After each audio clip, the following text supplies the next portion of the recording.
नोंथांमोनखौ जोंनि बड'लेण्ड एफेयार्सआव बरायनाय जाबाय। स्टुडिय'आव दङ आं आसारानि दैमारि। रादाबनि समाव दङ।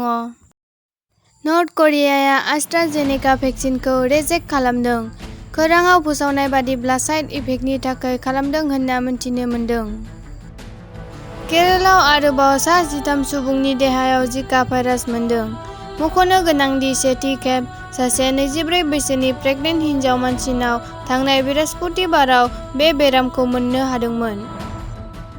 इउएसआ 20 लाख डजेस भेक्सिनफोर नेपाल आरो भुटाननो दैथायहरगोन।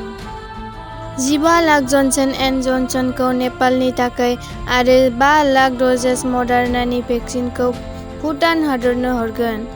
बे राहाखौ चाइना हादोरखौ जिअ'पलिटिक्सआव फेजेननो हानाय जादों होनना खौरांआव मोननो हादों।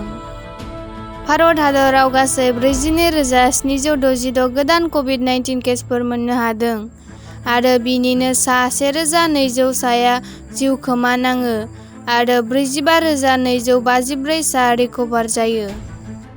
डब्लिउएचअनि चिफ मिनिस्टार सौम्या स्वामीनाथनआ बुंदों दि कभिड-19 पेन्डेमिकआ खमायाखै होनना फोरमायदों। नोंथांमोना जोंनि चेनेलखौ दासिमबो साबस्क्राइब खालामाखैबा साबस्क्राइब खालामनानै लागोन, मानोना नोंथांमोना बेनि गेजेरजों गोबां बाथ्रा सोलोंनो मोनगोन। गोजोन्थों।